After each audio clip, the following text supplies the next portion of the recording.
All right, let's get to the questions. First, what is your view on NXP Semiconductor and the pending tender offer for the portfolio? This is from Phyllis and Joe B. in Los Angeles. Okay, so let's look at NXP. Remember, this is in real time. I know there'll be a lot of stories on the site on the street site, about it. But NXPI is at $112.57.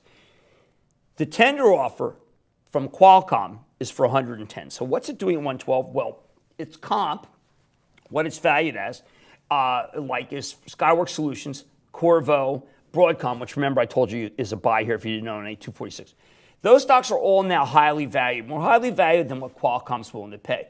So I have said don't tender. Now, I am in league with Elliott Partners, which is a terrific firm. It almost always gets its way, got its way in Arconic, that you've got to pay more if you're Qualcomm. Pay up for this. Why does Qualcomm need to pay up for it? Because they're in a battle right now with pretty much everybody, especially they're in a battle with Apple. They need to get the darn thing bought at a higher, if they have to pay a higher price, then they will. They need to diversify away from cell phones. This gives them Internet of Things, gives them near-field communications, give them auto. So we're not tendering. We think that they're going to have to pay up. Okay, second question. When do you think the Alpine High value will be reflected in Apache's stock price? This is from Frank P. in Charleston, South Carolina. When I talk to management, they're driving me crazy. They're just driving me crazy. And I think that they have to tell a better story. I now think that they're finally under-promising and over-delivering. I am confident after speaking to management that Alpine High has a lot more oil than people realize. It takes time. It takes time. It's got lots of natural gas, maybe 1/3 of the natural gas in the Permian. That's why I'm not giving up. I know. Should have sold some at 49. Shoulda, woulda, coulda. I didn't. If the stock falls below 40 again, we're gonna buy some. If you don't own any, I blessed it by taking it up to a 2. Am I disappointed? I'm horrified. You ever see a manager come on TV say they're horrified? I'm saying it to you. All right, number 3. Does adding Broadcom when owning Apple as a core holding weaken diversification? John S. asks a great question. Absolutely, they are together. Broadcom trades. If you go to the conference call for Broadcom, Hock Tan, the brilliant guy who's put this company together, he didn't really give you good guidance. And now we know why. Because a lot of their technology is going to be in later editions of the Apple that they're not of the new iPhones that they're not ready to put out yet. But you know what? That's the opportunity. You think Broadcom will be trading at this level if they're about to have those chips right now trade on be selling en masse with Apple? Is it diversified? No, it's not. It's very much linked to Apple. So you could say, well, Jim, why did you buy it? Periodically, like Western Digital, I sense that there's something that must be bought. I think that Broadcom is an amazing company. I think that they have, by the way, they're Samsung's provider too. They have 5G.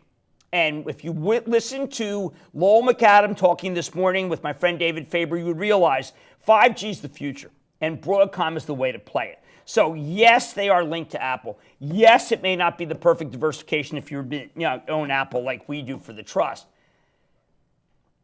But I think it's going higher. Sometimes when you think it's going higher, you got to buy it. All right, number 4. Can you please comment on the recent fall in Comcast stock prices from Larry B? Oh, Larry, I know you, Larry. Sharon, Massachusetts. Okay. All right, now, Comcast, long-term holding for us, up nicely. Down again today, even though my friends at MoffettNathanson upgraded the other day. Here's the problem with Comcast. When you're cord-cutting, people freak out. Now, they gave you some numbers earlier this week and last week, which said, hey, listen, our video units are down. Our signups are down. Well, first, they have the big business in Texas. Second, there is cord cutting. But remember, this is really a Wi-Fi play. It's a broadband play.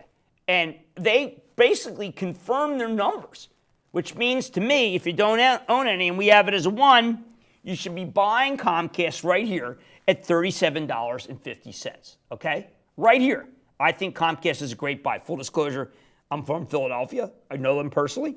Full disclosure, I own stock. I work for them, okay? That is obviously not why I'm recommending the stock. I'm recommending it because it has major cash flow. It's got profitable growth. And it's been, every time it's been down, it's been a buy. Stock is down more than 10% from its high. When a stock like this pullbacks more than 10%, you got to buy it. All right, What is a good pullback price to initiate a position? DWDP, which is Dow DuPont. Okay, you know I spoke with both Ed Breen and with Andrew Livers this week. Andrew's the CEO of Dow. Ed Breen's the CEO of DuPont. Now the combined companies. I am very close to both of these gentlemen. And when I say I'm very close, you have to understand. Let me get this straight. It doesn't mean I have any inside information. Just like I go to the meetings and talk, I ask the questions. I've done enough work that they answer the questions. As people saw this week when I interviewed both of them. Good price to pay it back. When it gets to 3% yield, I mean, right now it's at 2.63. I think I would buy it. This is going to be not just 3 companies, it's going to be 4. I think it's going to be like Tyco, where you got a 900% return from Ed Breen. I was joking around with Ed. Ed went to Council Rock High School. I went to Springfield, our adjoining area, Montgomery County. And I think he remembers me as a great athlete. At least I hope he did. All right, I think that the company's fantastic. When they're divided into 3 companies, I think you're going to see 85 in the value. It's at 69. Frank Mitch, by the way, if you use Wells Fargo as a broker, I think he's got the best report. Frank does really high quality work. One by one, the analysts are recommending it. Though I don't know, the Barclays guy put it at a sell. I think he's going to be buried. When Ed starts breaking this company up, you're going to get a specialty company. You're going to get a really what I regard as being specialty company. It's going to be a lot like 3M. It's going to get the same multiple. You have a materials company that I think is going to trade not that high a multiple, and then you're going to get an ag company. I think it's going to be the class. Ag company's best in class. All right, now number 6. Do you think that the new iPhone X will be a success at the $999 price? This is from Harry today. Yes, I think that it's going to have that it will be one of those cameras that you will just, I mean, the camera's the most important part, that people will want. It's going to have a lot more than people say it does. You should run Real Money piece this morning. I wrote in anticipation of this. But the main thing you have to understand is that we don't know all the power that it has. But younger people do. They know that they can do a lot with this. That you can trade in for it. I think people are going to upgrade. I have the 7. I'm going to upgrade. And I think the battery life really matters. I think the quality matters. And I think who's going to write for it matters. I'm also going to get the new watch, by the way. Well, at least I hope if my wife's watching, she'll buy it for me. All right, number 7. Do you have an update on the Arconic CEO search, Tom M.?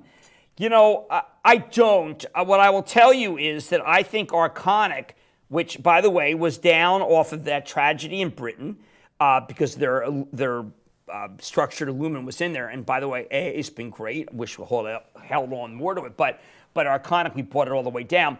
Arconic, I think, what's going on there. It would not shock me if within the next year it's acquired. Think about, there's a piece out this morning about the greatness of Berkshire Hathaway.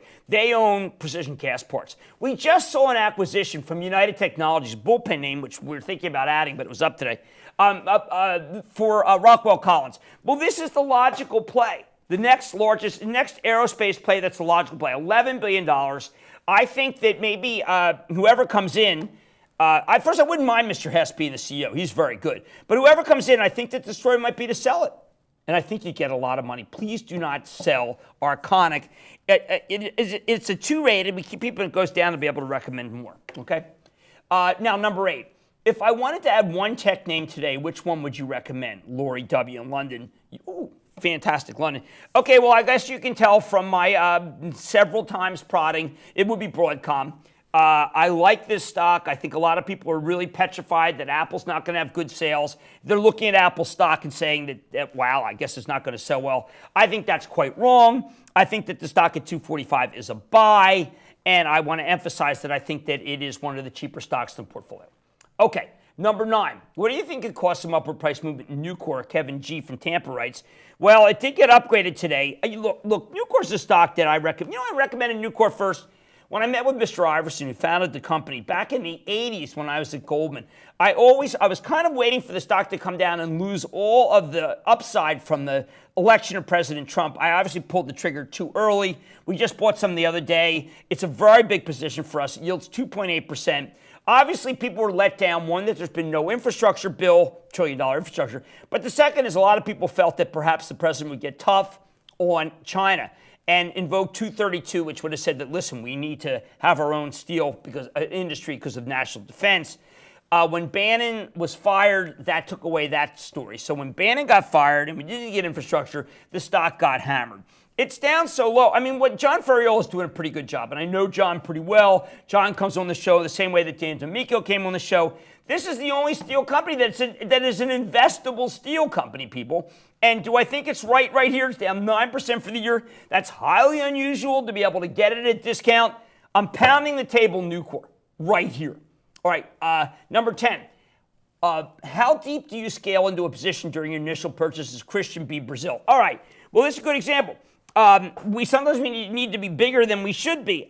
First Data, I would be a buyer First Data right here. I'm hoping it comes to 17. It dipped at 17 3/4 today off the equity underwriting. Haven't been able to get in. I like to buy in scale. Look at the ITW, the way we bought that one down and how right that was at. That's going to be. Look at the way we did, that's Illinois Toolworks by. Look the way we did KeyCorp. We didn't want to be any bigger in banks because the Fed, we don't think is going to be able to tighten again. But we went in there and just bought it when it got knocked down. And maybe the best one to focus on is how much we bought in Eli Lilly. And why is that? Well, here's something. What did I say about Eli Lilly? What happens is that you get good news and people don't expect it. And that's why I've always said people don't understand the broad portfolio of Eli Lilly. Eli Lilly is now at $83.73. It's up $1.30. Why? Well, because this morning they put out a release that it's baricitinib, which is baricitinib. We've been talking about that on Mad Money, and we also have a lot of stuff about it with RA, with rheumatoid arthritis. Baricitinib meets primary endpoint. This is a release just came out this morning. In phase 2 study of patients with moderate to severe atopic dermatitis. Atopic dermatitis is unfortunately a huge, huge market. Ask Regeneron. Remember, we've always been liking Regeneron. And they just came out with their data showed new safety and efficacy data from phase 2, moderate to severe atopic dermatitis. I think this is going to sail through. So this is a combination with Insight. So here we go again. Stock's back at 83. We bought this big as it went down. I hope you did with us. All right. Number 11, what's the typical time horizon for price targets and AAP holdings? Very difficult. Very difficult. Because look at Apple. We've owned it forever.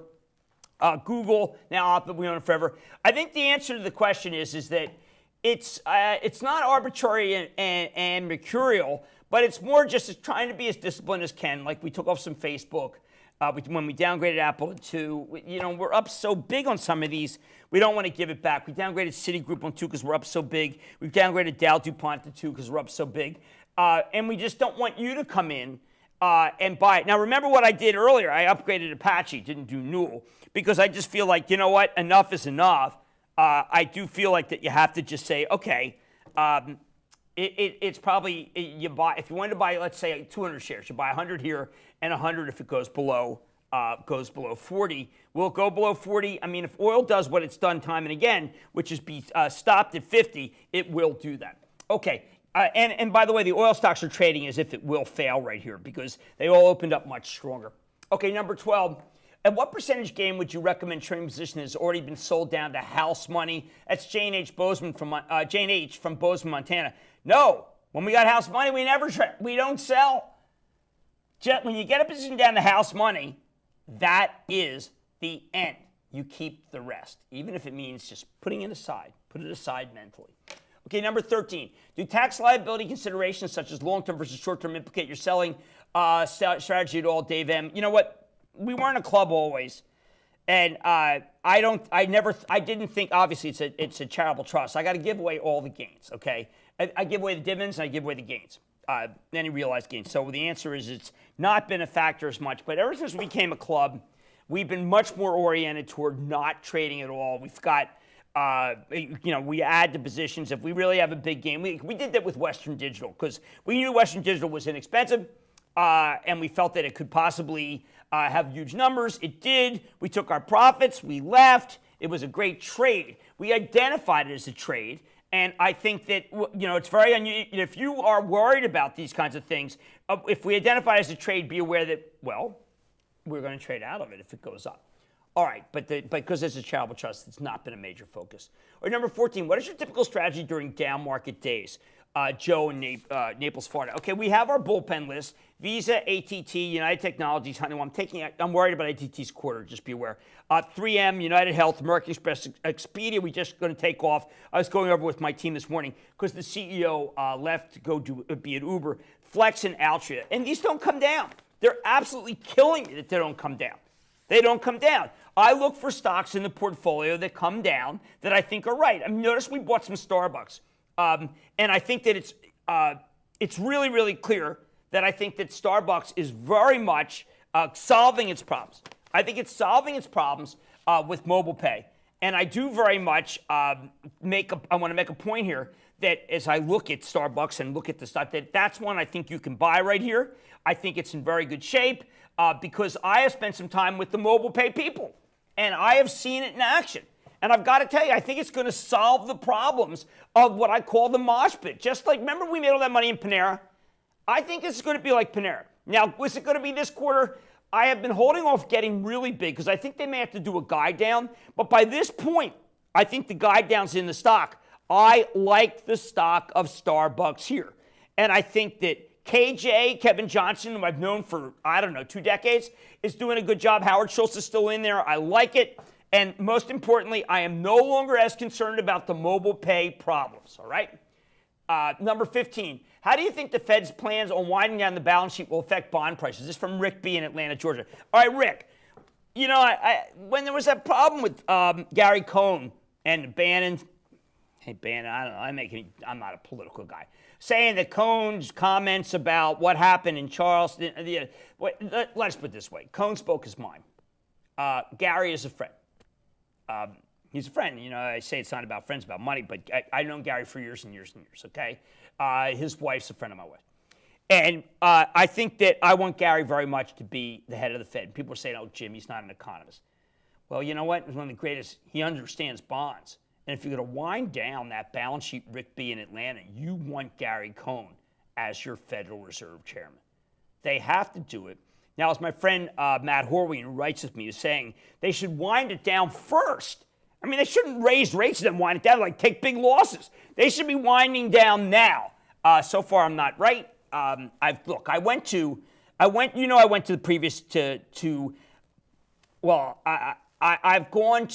the Treasury. I did it again recently and said, listen, please, please, please issue long bonds here.